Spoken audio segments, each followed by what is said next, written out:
Բարև ձեզ սիրելի հայրենակիցներ, ողջունում եմ ձեզ Համայնայության մայրաքաղաք Երևանից։ Այսօր ապրիլի 17-ն է 2025 թվական։ Կխոսենք աշխարհաքաղաքական տարածաշրջանային ներպետական ուշագրավ թեմաներից, որոնք կներկայացնեմ իմ մեկնաբանությամբ։ Նորից խոսենք Հայաստանի իրադարձություններից, որտեղ Նիկոլ Փաշինյանը այսօր ուշագրավ հայտարարություններ արեց, երեկվանը նորից այդ դրվագը հիշեցնեմ, նաև այսօրվանն ասեմ, որովհետև առնվազն տրամաբանական է այս բոլոր կասկածները փարատել, գնում ենք խաղաղության, պատերազմ չի լինելու, ում անունից այդ վստահությունը հայտնում, հասկանանք, ուսումնասիրենք։ Նախ, երեք որ ասել էր վարչապետ Նիկոլ Փաշինյանը, ուսումնասիրելով անկախության հռչակագրի տեքստը, նորից կարդալով այն, ես ասել եմ իմ կարծիքով, այդ տեքստը նրա մասին է, Հայաստանի անկախ պետականություն չի կարող լինել։ Եթե սա ասում եմ, հետևաբար չեմ կարող ասել նոր սահմանադրության տեքստում պետք է լինի անկախության հռչակագրին հղում։ Ընդհակառակը ես կարող եմ ասել իմ կարծիքով նոր սահմանադրական տեքստում չպետք է լինի հղում անկախության հռչակագրի։ Հիմա նայենք հարցը որն է։ Մի քանի հարց կա, չէ, որի հետ կապված Նիկոլ Փաշինյանն ասում Արցախի հարցը գցել էին պարանը մեր վիզը, ոչ թե մենք էինք համարում մեր վիզը գցած պարան, այլ ուղղակի գցել էին եւ մեկ էլ էս անկախության հռչակագիրը նշանակում է, որ մենք պետականություն չունենանք, մի խոսքով այդ մի քանիսը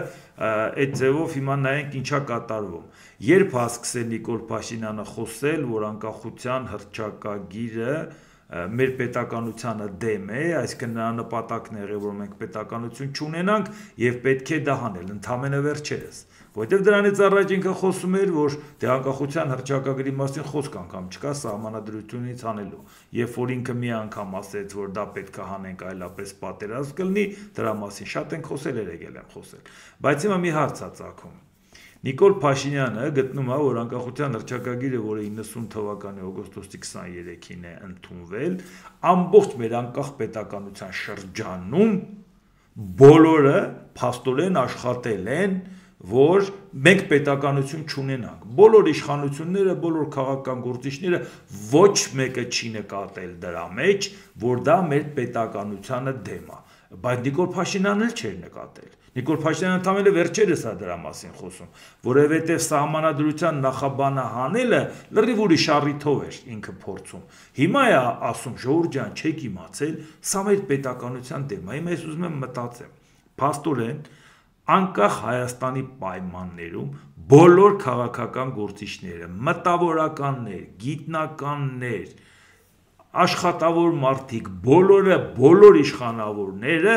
մեր պետականությանը դեմ էին, որովհետև ընդունում էին անկախության հռչակագիրը։ Միակ մարդը, որը կտրականապես դեմ է անկախության հռչակագրին եւ ասում է պետք է հանեք սահմանադրությունից, դա Իլհամ Ալիևն է։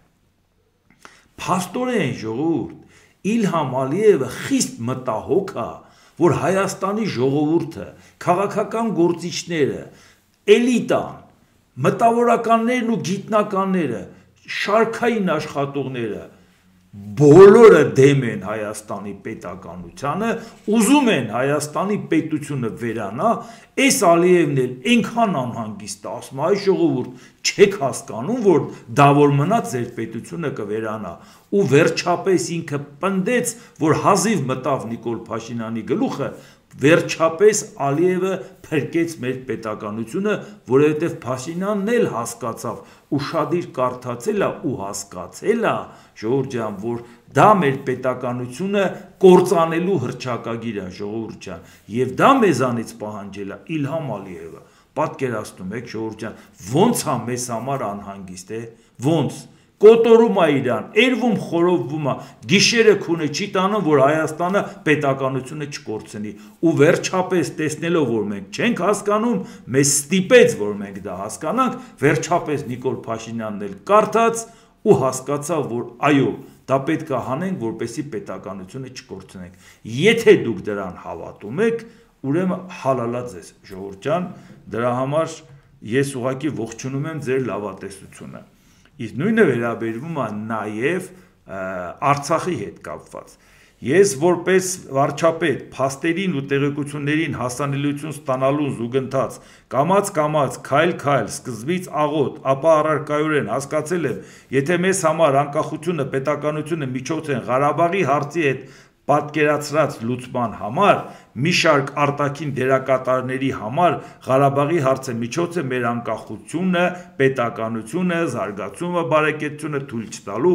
ապա եւ մեր պետականությանը վերջ դնելու համար։ Կառավարող մեծամասնությունը անձամբ ես ասում եմ, Ղարաբաղյան շարժումը շարունակելու ցանկացած փորձ կործանարար է, որովհետև այն եղել է ու լինելու է գործիք Հայաստանի պետությունը անկախությունը, ինքնիշխանությունը թույլ չտալու համար։ Մենք սա ցավոք շատ ուշ ենք հասկացել, Ղարաբաղյան շարժումը օբյեկտիվորեն վաղուց ավարտվել է եւ այն շարունակելու մեր հավաքական ջանքը ընդհանրեն օգտագործում է Հայաստանի առանց այն էլ թուլացած անկախությանն ու պետականությանը վերջ դնելու համար։ Այսինքն դուք հասկացաք, Ղարաբաղի հարցը նրա համար է եղել, որ Հայաստանի պետությունը վերացնեն, կործանեն, Ղարաբաղի հարցից պետք է հրաժարվել, որպեսզի չկործանվի Հայաստանի պետությունը եւ դա Փաշինյանը հասկացել է ուշ, այլապես չէր գնա ասել Արցախը Հայաստան է եւ վերջ։ Եվ փաստորեն ինչ հաստատվում, ոչ միայն անկախության հռչակագրի հետ կապված, այլ այս հարցում էլ մեզ օգնության եկավ Ալիևը, քանի որ Ղարաբաղը, Արցախը մեր պետականությանը կործանելու համար էր, վերջապես ինքը Արցախը գրավեց, դատարկեց ու Հայաստանի պետականությունը փրկեց։ Այն մարդ հերոսի մեդալ չկա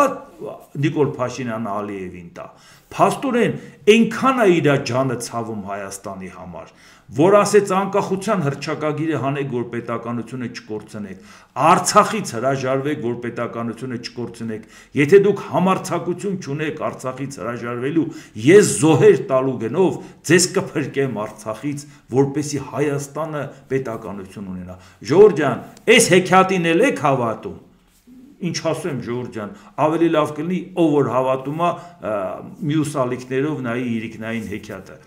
որովհետև այս նույնպես դուք հասկացաք, չէ՞, սա Նիկոլ Փաշինյանի հայտարարությունը, սա էլ այսօր հստակեցրեց, առաջի անգամ չի որ այսօր ասում, բայց այսօր հստակեցնում է, թե մենք ինչից ենք փրկվել, անկախության հռչակագիրը պետականության կորուստ էր, Արցախի գործը պետականության կորուստ էր, Հայաստանը կործանելու համար էր Արցախ, հազիվ Արցախից պրծանք, այն էլ մենք չենք պրծել, մենք հո այդքան խելք չունեինք ժողովուրդ ջան։ Բանը Ալիևը մեզ փրկեց դրանից։ Դուք պատկերացնում եք, թե Նիկոլ Փաշինյանը ասենց փաստաբանություն Ալիևի համար ես չեմ հավատում, որ ասենք Ալիևը որևէ փաստաբան ունենա իր երկրում, որ իր շահերը ասենց սպասարկի։ Ուղղակի մի խնդրեմ կա։ Փաշինյանը անգրագետ է, ինքը չի կարողանում դա մեր մոտ անցկացնի։ Հա հնչեցնում է, մենք էլ լսում ենք, դե ուզենք չուզենք, մի ժողովուրդը լսում ասում, կարող է ճիշտ է ասում։ Ուզենք չուզենք պարզաբանում ենք, թե չէ ուշներս չի գնում իր ասածները լսենք։ Հիմա շարունակենք, ու գիտեք դրանով պրծել ենք, այսօր շարունակել է։ Վարչապետ Նիկոլ Փաշինյանը ԱԺ-ից հայտարարել է. մենք ասում ենք Հայաստան-Ադրբեջան նոր սրացում եւ նոր պատերազմ չի լինելու է խաղաղություն։ Հայաստանն ու Ադրբեջանը ճանաչել են միմյանց տարածքային ամբողջականությունը, ինքնիշխանությունը, միջազգայինորեն ճանաչված սահմանների անխախտելիությունը, ուժի եւ ուժի սպառնալիքի կիրառման անթույլատրելիությունը։ Ընդ որում սա ոչ միայն քաղաքական, այլև իրավական մակարդակում։ Թե Հայաստանը, թե Ադրբեջանն Ալմատիի հռչակագիրը ըստ էության դարձրել են ընդհանրապես հարաբերությունների կարգավորման բազային սկզբունք։ Իսկ այդ հռչակագրում խորհրդային հանրապետությունների սահմանների անխախտելիությունը, միմյանց տարածքային ամբողջականության ճանաչումը, ներքին գործերին չմիջամտելը, ուժի եւ ուժի սպառնալիքի չկիրառումն են բազային սկզբունքներ, ասել է Փաշինյանը։ Հայտարարում եմ պաշտոնապես Հայաստանի կառավարությունը չի անելու հայտարարություններ եւ գործողություններ, որոնք ուղղակի կամ անուղղակի հակասում են այս տրամաբանությանը կամ կասկածի տակ են դնում այս տրամաբանությունը։ Կոչևանում Ադրբեջանի կառավարությանը եւս չանել հայտարարություններ եւ գործողություններ, որոնք ուղղակի կամ անուղղակի հակասում են այս տրամաբանությանը կամ կասկածի տակ են դնում այս տրամաբանությունը, ասել է Փաշինյանը։ Փաշինյանն ընդգծել է Հայաստանը եւ Ադրբեջանը միմյանց միջև խաղաղության եւ միջպետական հարաբերությունների հաստատման մասին համաձայնագրի նախագիծը համաձայնեցրել են, նախագծի համաձայնեցման շուրջ բանակցություններն ավարտվել են, ինչպես ցույց տվեցի ապրիլի 15-ին իմ զեկույցում, համաձայնագրի ստորագրման համար որևէ խոչընդոտ չկա։ Պայմանները խոչընդոտ չեն, որ Ալիևը դնում է Ադրբեջանը։ Համաձայնագրի տեքստը համաձայնեցված է, մոռացեք Հայաստան-Ադրբեջան էսկալացիայի եւ պատերազմի մասին, Հարավային Կովկասի պատմության նորեջը պիտի բացենք միասին, նշել է Փաշինյանը։ Շատ լավ է, ժողովուրդ ջան, ափսոս դենց կենաց չեմ խմում էլի, որովհետեւ դե պատկերացնում եք էլի, պիտի սթափ լնենք, որ գործ անենք։ Թե չէ այս կենացը դա դենց չէր կարելի դենց անտեսել։ Ուրեմն ժողովուրդ ջան, ընդհանրապես համաձայնեցրել են կետերը։ Այդ կետերը համաձայնեցնելուց հետո Փաշինյանն ասում է վերջ, խաղաղություն ալնելու պատերազմ չի լինելու, որովհետև մենք կետերը համաձայնեցրել ենք։ Այն ինչ որ ինքը կարդում է, սա ընդհանրապես համաձայնեցված կետերը, որոնք ստորագրած չի, որովհետև պետք է ստորագրես, որ դառնա պայմանագիր, բայց թարսի պես հիշողության հետ պրոբլեմ չունենք, որ ընդհանրապես վերջերս մի քանի տասնյակ անգամ Նիկոլ Փաշինյանը հայտարարել է, որ նույնիսկ եթե խաղաղության պայմանագիր ստորագրենք, դա երաշխիք չէ պատերազմից խուսափելու։ Այ որ չստորագրենք, հաստատ կհարձակվեն, բայց որ ստորագրենք, չի նշանակում, որ չեն հարձակվի։ Կարող է հարձակվեն, կարող է չհարձակվեն։ Համենայն դեպս գոնե ստորագրենք, որով մեր կողմից գոնե անենք քայլ, որ այլևս մենք մեզ չմեղադրենք, որ մենք պատճառ հանդիսացանք, որ նրանք հարձակվեցին։ Սա ով է ասե, Նիկոլ Փաշինյանը չի ասե։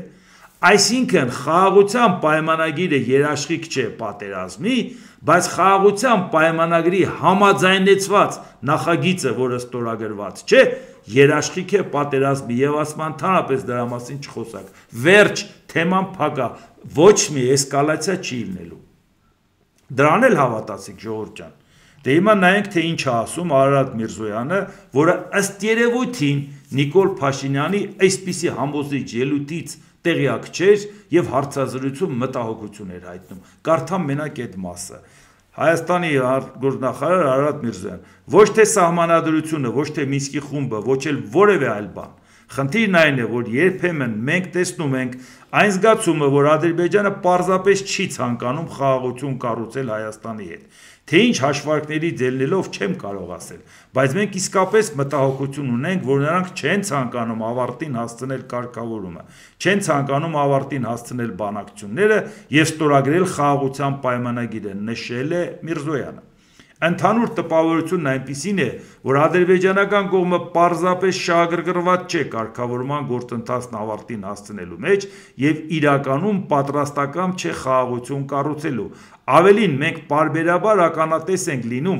լարվածության նոր դրսևորումների, ինչպես Ադրբեջանի ղեկավարության հռետորաբանության մեջ, այնպես էլ իրավիճակի իրական զարգացման առումով, ինչը ցավոք կարող է հանգեցնել նաև գետնի վրա էսկալացիայի։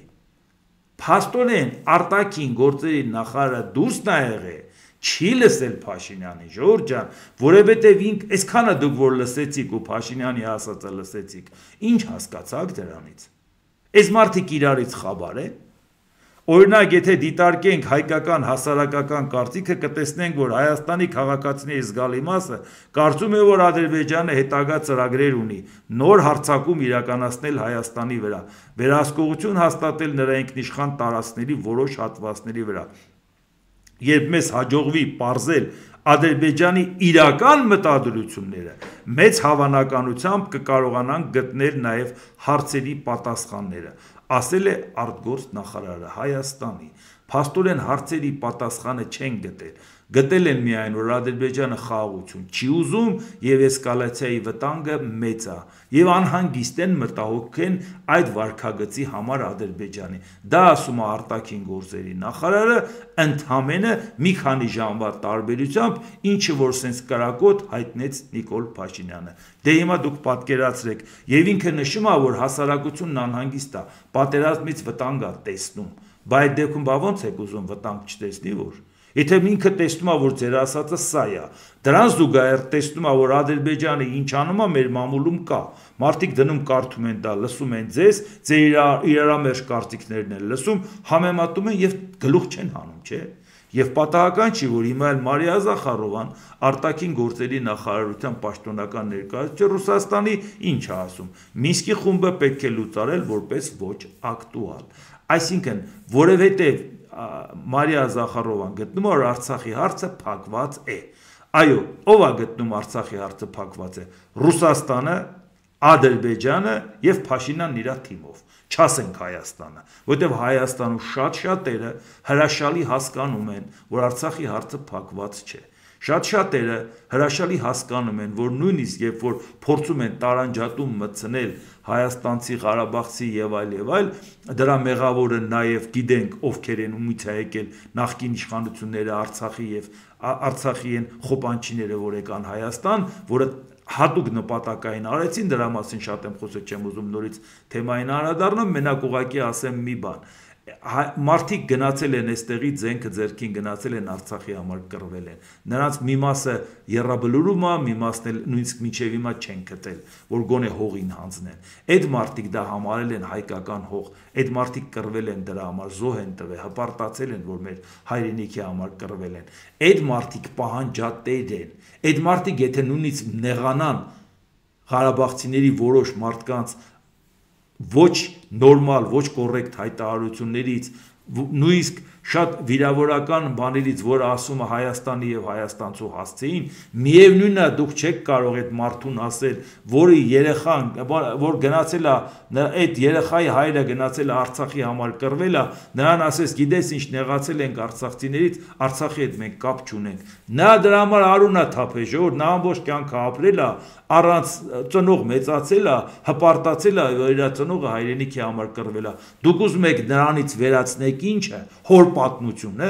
միևնույնն է Հայաստանում շատ-շատերը ինչքան էլ նեղանան, նրանք պահանջատեր են Արցախի հետ կապված, որովհետև դա պատմականորենից սկսած, մինչև ամեն առումներով սկսած, այդ բոլորը չթվարկեմ, բայց ընդամենը մի հարց կա, վերացնում ենք, եթե դու Արցախի հարցը համարում ես փակված, ուրեմն Մինսկի խմբին հանգիստ թող, Մինսկի խումբը Հայաստանը չի ստեղծել, ոչ էլ Ադրբեջանն է ստեղծել, նա պետքա որոշի Արցախի կարգավիճակի հարց, իրավունքի հարց, անվտանգության հարց, ուշտեշուտ իրանց հայրենիք վերադառնալու, եթե մի մասը չի ուզում վերադառնալ, մի մասը քաղաքացիություն չի ուզում, մի մասն ուզում է գնալ Ռուսաստան, դա ոչնչով չի փոխում այն խնդիրը, որ պետք է այդ հարցը լուծվի միջազգայինորեն։ Այսինքն Ռուսաստանը համանախագահներից անընդհատ պնդում է, պետք է այդ հարցը փակենք, որովհետև ինքը գիտի, որ այն մյուս համանախագահները հարցը չեն փակել։ Իսկ հիմա նայենք, լավ, Նիկոլ Փաշինյանը, որ սենց կրակոտ ասում է, վերջ էսկալացիա չի լինելու, հարցը փակված է, որոշ Ադրբեջանի հետ որոշել ենք, ամեն ինչ վերջնական որոշել ենք։ Ադրբեջանի արտաքին գործերի նախարար Ջեյհուն Բայրամովը Սլովենիայի արտաքին գործերի նախարարի հետ համատեղ ասուլիսում հայտարարել է. Խաղաղ համաձայնագրի տեքստի աշխատանքն ավարտվել է եւ Ադրբեջանը հնարավորություն ունի եւս մեկ անգամ Հայաստանի հետ քննարկել գործընթացի վերջնական ավարտի իր օրինական ակնկալիքները։ Հայաստանի սահմանադրությամբ Ադրբեջանի նկատմամբ տարածքային պահանջների վերացման անհրաժեշտությունը, ինչպես նաև Մինսկի խմբի վերացումը, բայց հաղորդակցությունների բացման հարցը դեռևս լուծված չէ։ Մտքերի փոխանակում է տեղի ունեցել նաև այն մասին, որ անարգել մուտքը Նախճեվան դեռ չի ապահովվել։ Նորից հիշեցնեմ, որ ընդամենը 2 օր այդ մասին խոսում ենք, հայկական կողմն ասում է անխոչնդոտ կանցնեք, ընդամենը սկաներները կֆիքսեն ինչ է անցնում, այդքանը մենք ձեզ տալիս ենք։ Փաշինյանն էլ ասում է,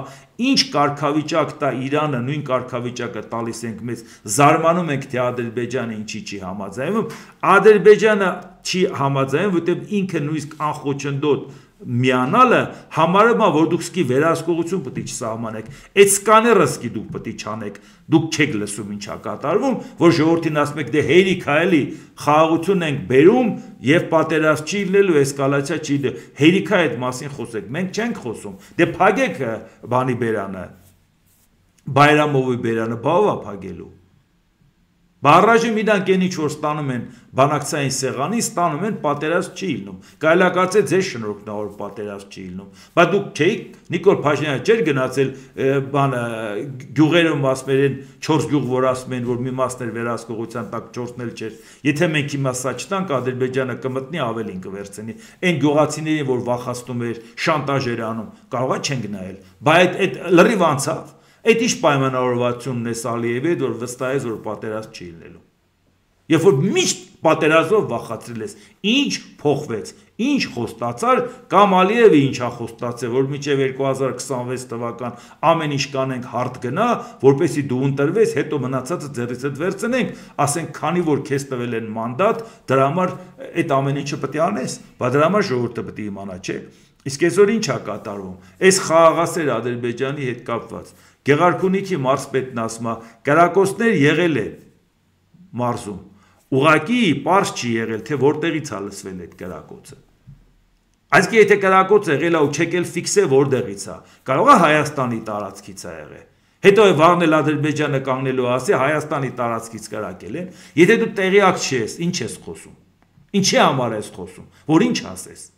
Այսինքն եթե Ադրբեջանից են կրակել, դա էլ չեք ֆիքսե։ Նույնիսկ տեղյակ չեք, Հայաստանի տարածքում են կրակել, Հայաստանի տարածքից Ադրբեջան են կրակել, Հայաստանի տարածքում են կրակել, թե Ադրբեջանի տարածքում իրար ներսում են կրակել, Հայաստանի վրա չեն կրակել։ Այս հայտարարություն անողի արած հայտարարության իմաստը ո՞րն է։ Այս անորոշությունը ինչի համար է, որ ինչ տեղ թողի, բայց նույնիսկ Սյունիքի մարզում նորից ասում ամեն գիշեր կրակում են, այսօր են կրակում, այս խաղաղասեր Ադրբեջանն է ժողովուրդ ջան։ Դրա համար այս ամեն ինչը պետք է ուշադրության կենտրոնում պահել Նիկոլ Փաշինյանի ուշտնումի առաջիկա ընտրություններն է, իսկ առաջիկա ընտրություններից առաջ այս ամեն ինչը ինքը անում է, նաև այսօր էլ իր ներկայացուցիչներից մեկն ասեց, որ այո, այդ խաղաղության գործընթացով Արցախից հրաժարվելու, Արցախի հարցը փակածելելով գնալու են ընտրության, որպեսզի ժողովուրդը որոշի, եթե մեծ ձայն է տալիս, ուրեմն մեր հետ համաձայն է։ Այսինքն հասկացաք, այն ինչ որ հիմա հնչեցնում են, հենց գնացին իրանք ընտրվեցին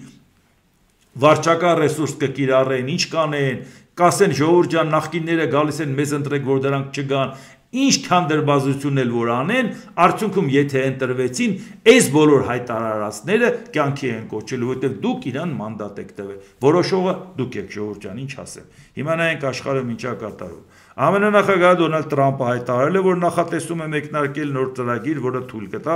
անօրինական ներգաղթյալներին ինքնաարտաքսվել։ ԱՄՆ իշխանությունները պատրաստում են նրանց ֆինանսական աջակցություն տրամադրել կամավոր կերպով երկիրը լքելու համար։ Ինքնաարտաքսման ծրագիրը նախատեսում է նաև ապագայում ԱՄՆ մուտքի օրինական հնարավորություն։ Մենք նրանց կտրամադրենք կրթաթոշակ, որոշակի գումար եւ ինքնաթիռի տոմս։ Ապա կաշխատենք նրանց հետ, եթե նրանք պատշաճ պահեն իրենց, եւ եթե ցանկանանք նրանց վերադարձը, ապա հնարավորին է շուտ կարող է տեղի ունենալ այդ գործընթացը, ասել է Տրամփը։ Իսկ ԱՄՆ ներքին անվտանգության նախարարը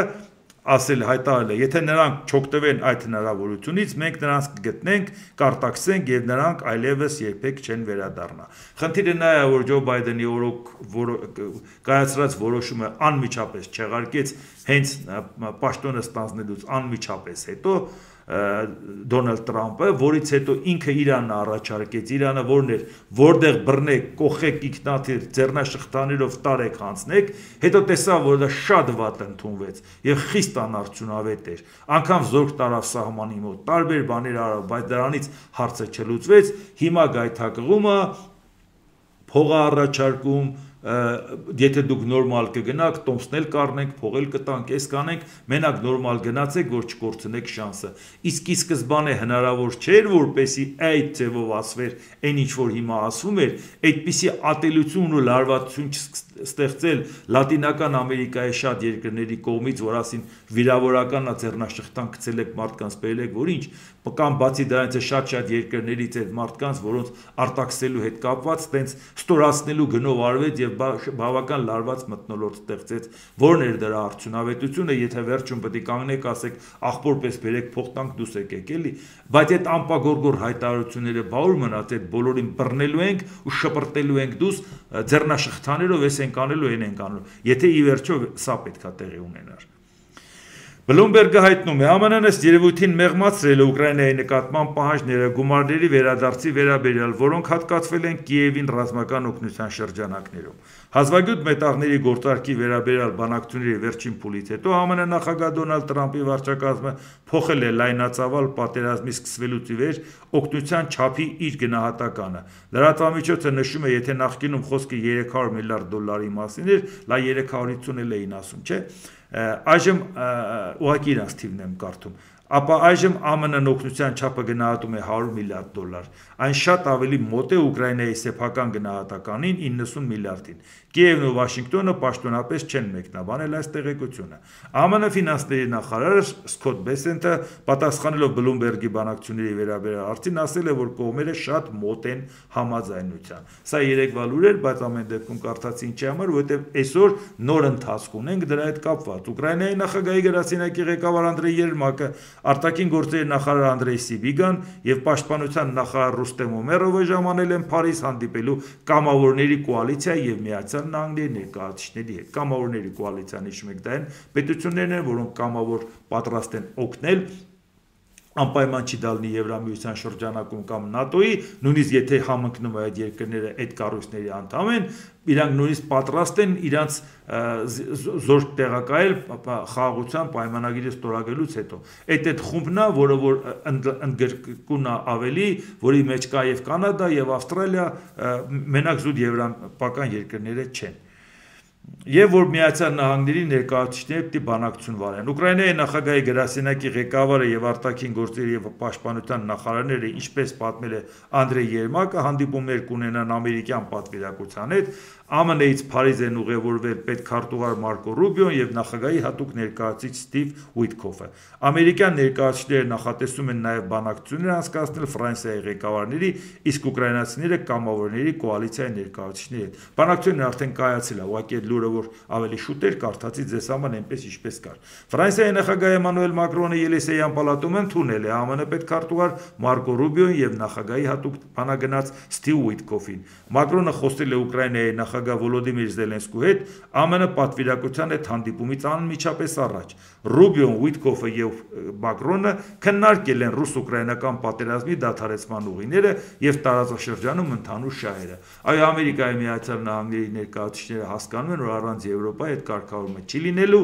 եւ Եվրոպան եթե իր վրա բեռ ավերցնում, նաեւ զինվում, իր վրա միասնական ձևով փորձում է ամեն ինչ անել անվտանգության խնդիրները լուծել, շատ ավելի լավ է, որ Միացյալ Նահանգները վերանա իր վերաբերմունքը եւ սերտորեն աշխատի Եվրոպայի հետ։ Դա կլինի մեզ համար իսկապես հաղթանակ։ Նույնիսկ միասնական արևմուտքը խնդիրներ ունեցավ, մի քիչ զգուշավորություն հանդես բերեց, այլապես Ռուսաստանին վաղուց արդեն խաղաղություն պարտադրած կլինեին։ Ուր մնաց թե պառակտվի Ամերիկան եւ Եվրոպա։ Այնպես որ եթե իրանք այդ վերաբերմունքը վերանային, շատ օգտակար կլինի ամբողջ աշխարհի համար եւ Ամերիկայի համար, Եվրոպայի, Ուկրաինայի եւ նաեւ մասնավորապես մեզ համար։ Reuters-ը ներկայացնում է, Հնդկաստանը ցանկանում է զենքի շուկայում փորձել փոխարինել Ռուսաստանին։ Համաշխարհային շուկա ռուսական զենքի մատակարարումների 64%-ով նվազումը նոր հնարավորություններ է բացել Հնդկաստանի համար։ Հնդկաստանի վարչապետ Նարենդրա Մոդին ցանկանում է երկիրը վերածել ոչ միայն iPhone-ի,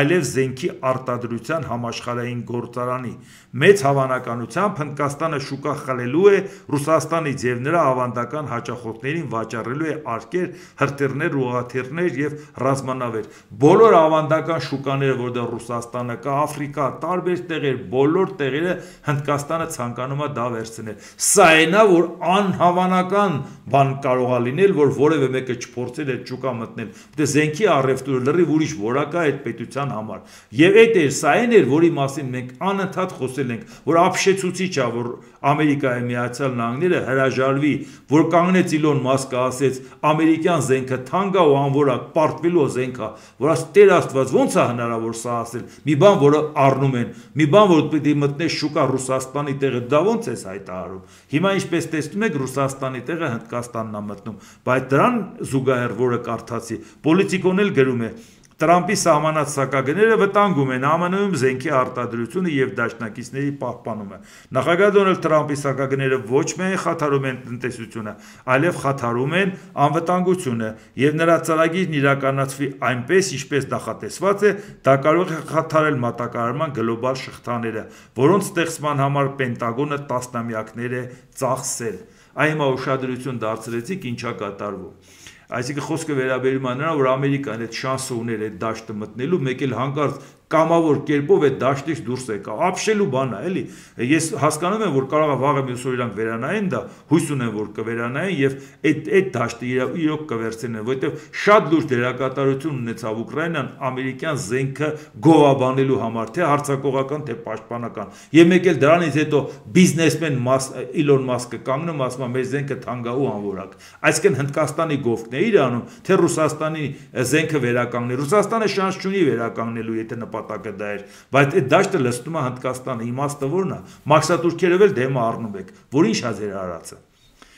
ԱՄՆ նախագահ Դոնալդ Տրամպը նշել է. Հարվարդը ծաղր է, նա սովորեցնում է ատելություն եւ հիմարություն եւ այլևս չպետք է դաշնային միջոցներ ստանալ։ Գնահատականներ են նայեք, ատելություն, հիմարություն։ Սպիտակ տան մամուլի քարտուղար Քերոլայն Լևիթը հայտարարել է. Տրամպը ցանկանում է, որ Հարվարդը ներողություն խնդրի ԱՄՆ հրեա ուսանողների նկատմամբ իրենց համալսարանում տեղի ունեցած բացահայտ հակասեմականության համար։ ԱՄՆ ներքին անվտանգության նախարարությունը չեղյալ է հայտարարել Հարվարդի համալսարանի 2 դրամաշնորհը ավելի քան 27 միլիոն դոլար ընդհանուր գումարով։ Դրամաշնորհների չեղարկումը տեղի է ունեցել այն բանից հետո, երբ ԱՄՆ նախագահ Դոնալդ Տրամպը որոշել է կասեցնել համալսարանի համար 22 միլիարդ դոլարի դաշնային ֆինանսավորումը, առաջարկելով չեղարկել բուհի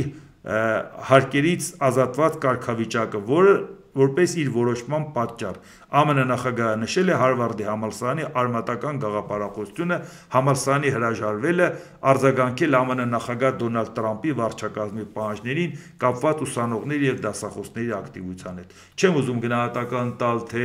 իսկապես այդ հակասեմության հետ կապված ինչ խնդիրներ կա եւ այլ,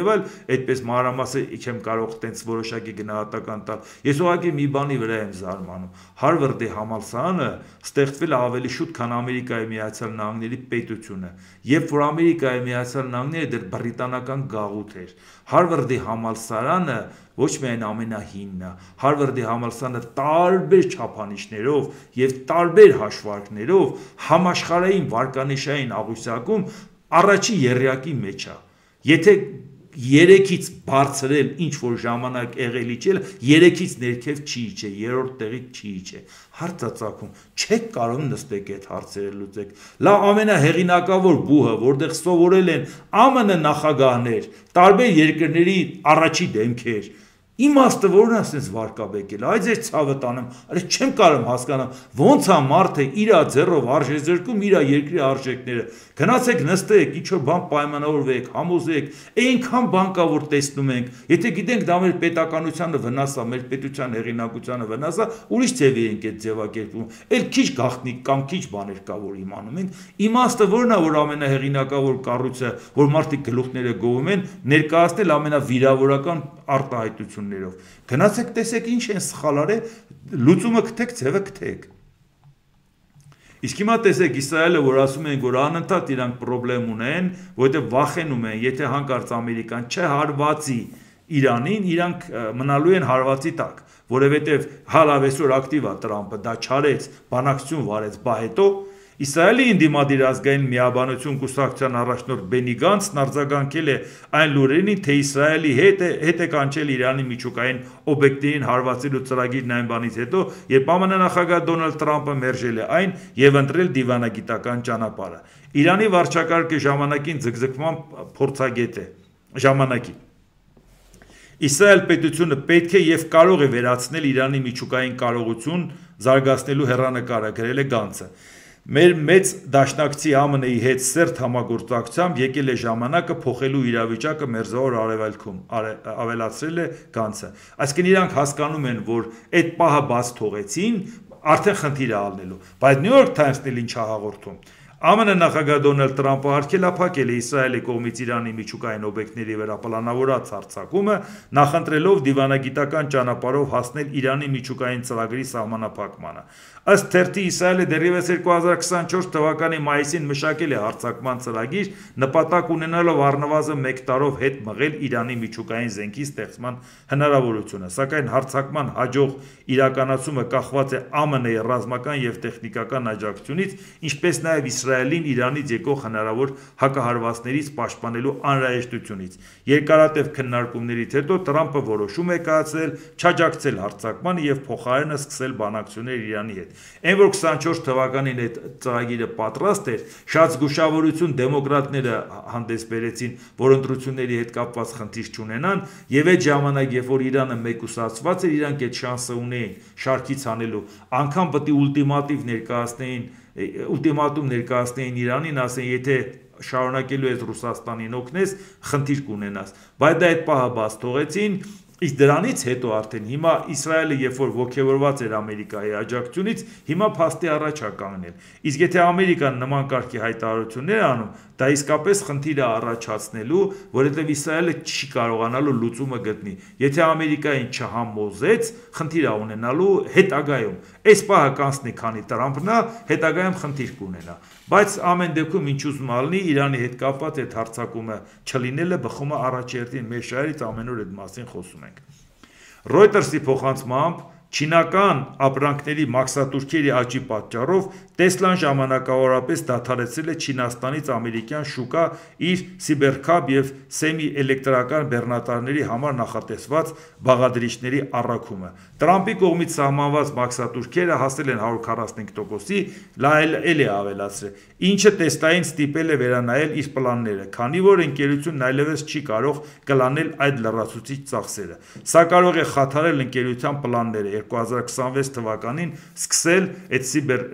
Cybercab եւ սեմի մոդելների զանգվածային արտադրությունը ԱՄՆ-ում։ Եվ սա դե գիտեք պատկանում է Իլոն Մասկին, որը կառավարության արդյունավետության դեպարտամենտի ղեկավարն է։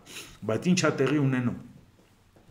Վլադիմիր Պուտինն ինչ ա արել։ Մի մարդ կա, որ ապրում է ԱՄՆ-ում, Պուտինն է ասում, Մասկը։ Նա տարված է Մարսի գաղափարով։ Նման մարդիկ հազվադեպ են հայտնվում մարդկային պոպուլյացիայի մեջ։ Եթե այսօր դա անհավանական է թվում, որոշ ժամանակ անց նման մտքերը հաճախ իրականանում են։ Ճիշտ այնպես, ինչպես Կորոլովի եւ մեր առաջին տիեզերագնացների գաղափարներն իրականացան։ Դա անհավատալի էր, թվում էր որոշ ծրագրեր, որոնք նրանք կազմեցին, բայց ամեն ինչ իրականացավ, ասել է Պուտինը։ Հիմա մի հետաքրքիր բան։ Այն ժամանակ, երբ որ Իլոն Մասկը խոսում էր Մարս մոլորակ գնալու մասին, դա մեզ համար անչափելի էր։ Ես ինչ եմ հասկանում, Մարս մոլորակ կարա գնա, թե չի կարա գնա, կամ այդ քանի մարդ կարա իմանա կարա գնա, թե չէ։ Կամ նույնիսկ եթե իմանա քանի մարդը պատկերացնում հաշվարկով, ի վիճակի է դա անել, թե չէ։ Մարդների վրա կարելի է հաշվել։ Բնական է, ասում ես, հա,